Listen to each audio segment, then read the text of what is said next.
एक बड़ी खबर मिल रही है। आगरा कानपुर हाईवे के ऊपर बड़ा सड़क हादसा हुआ है। घने कोहरे की वजह से रोडवेज की बस समेत कई गाड़ियां आपस में टकरा गईं। इटावा से मथुरा जा रही थी रोडवेज की बस, घायलों को अस्पताल में भर्ती कराया गया है। तो कोहरे की वजह से कई गाड़ियां आपस में टकराई। ये तस्वीरें आपके सामने है, किस तरह से गाड़ी के परखचे उड़ गए हैं। पुलिस हालांकि मौके पर मौजूद है, लेकिन कोहरा घना है, विजिबिलिटी बहुत कम है और इसी वजह से स्पीड में चूंकि गाड़ियां रहती हैं तो इटावा से मथुरा की ओर जाने वाली रोडवेज की बस थी जिसमें लोग जो थे वो घायल हो गए। हालांकि हॉस्पिटल में उन्हें एडमिट करा दिया गया है। ये बड़ी खबर और सड़क हादसे से जुड़ी हुई जो तस्वीरें हैं वो आपके सामने है। आगरा कानपुर हाईवे जहां ये बड़ा सड़क हादसा हुआ।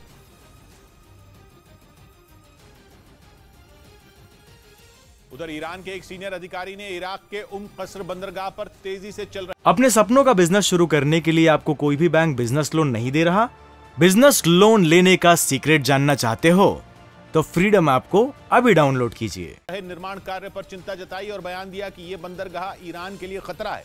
ईरान और इराक के बीच सालों से सीमा विवाद की आग जल रही है, जिसे ईरान के एक सीनियर अधिकारी ने और भड़का दिया, क्योंकि उन्होंने बयान दिया कि इराक का कस्र बंदरगाह ईरान के लिए खतरा और चेतावनी है, क्योंकि इराक ने वहां निर्माण कार्य तेज कर दिया है। जिस अधिकारी ने यह बयान दिया वो ईरान में सड़क निर्माण और ट्रांसपोर्ट से जुड़े काम देखने वाली संस्था से जुड़ा है, जिसने ईरान को चेतावनी दी और इराक के बसरा शहर के नजदीक बन रहे इस बंदरगाह को ईरान के लिए खतरा बता दिया, क्योंकि कस्र बंदरगाह के विकसित होने के बाद इराक की सीरिया और तुर्की से कनेक्टिविटी बढ़ जाएगी, जो ईरान के लिए अच्छी बात नहीं है, क्योंकि बंदरगाह के विकास से ईरान पर हमले का खतरा बढ़ जाएगा। इराक ने ऐलान किया है कि इस बंदरगाह का काम 2024 के अंत तक पूरा हो जाएगा, जिसके बाद इराक के जहाजों का तुर्की, सीरिया और भूमध्य सागर के किनारे बसे देशों तक पहुंचना आसान हो जाएगा। रही बात इराक की आर्थिक राजधानी बसरा की, तो वो भी कस्र बंदरगाह से केवल 70 किलोमीटर दूर है और इसी बात ने ईरान की नींद उड़ा रखी है, क्योंकि इराक के दो बड़े बंदरगाह उसके जहाजों को ईरान में घुसने का रास्ता देते हैं। पहला तो बसरा में ही है और दूसरा उससे कुछ किलोमीटर की दूरी पर, क्योंकि फारस की खाड़ी और ओमान की खाड़ी के तट ईरान की 1770 किलोमीटर लंबी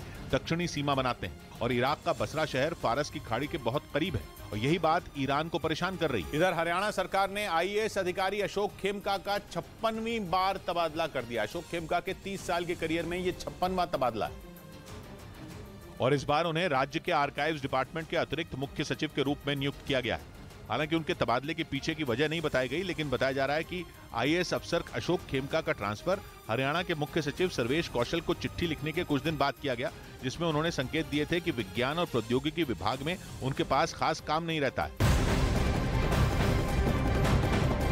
उधर श्रीलंका के खिलाफ गुवाहाटी में खेला गया पहला वनडे मैच टीम इंडिया ने 67 रनों से जीत लिया है। टीम इंडिया ने श्रीलंका को जीत के लिए 374 रनों का लक्ष्य दिया था, लेकिन श्रीलंका की पूरी टीम 50 ओवर में 8 विकेट पर 306 रन ही बना पाई। भारत के लिए सबसे कामयाब गेंदबाज उमरान मलिक रहे।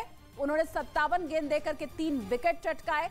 मोहम्मद सिराज ने 2 खिलाड़ियों को आउट किया। मोहम्मद शमी, हार्दिक पांड्या, यजुवेंद्र चहल ने एक-एक खिलाड़ी को आउट किया। भारत की जीत के हीरो रहे विराट कोहली, जिन्होंने 113 रन की पारी खेली। टीम का स्कोर 350 रनों के पार पहुंचा दिया।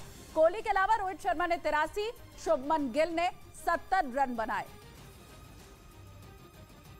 और भारत की जीत से ज्यादा चर्चा कप्तान रोहित शर्मा की खेल भावना की अब होने लगी है। ऐसा तब हुआ जब उन्होंने श्रीलंका के कप्तान दसुन शनाका के खिलाफ एक अपील वापस ले ली, क्योंकि दसुन शनाका उस वक्त 98 रनों पर नॉट आउट थे और मैच का आखिरी ओवर चल रहा था। शतक पूरा करने के लिए दसुन शनाका को स्ट्राइक पर आना जरूरी था और उसी वक्त मोहम्मद शमी ने उन्हें मैनकैडिंग करने की कोशिश की, उनके खिलाफ अपील भी कर दी, लेकिन रोहित शर्मा ने शमी को समझाया और उस अपील को वापस भी ले लिया।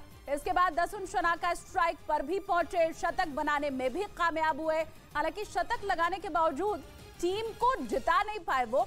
दसुन शनाका श्रीलंका के लिए सबसे ज्यादा रन बनाने वाले बल्लेबाज बने। उन्होंने 88 गेंदों पर 108 रन बनाए।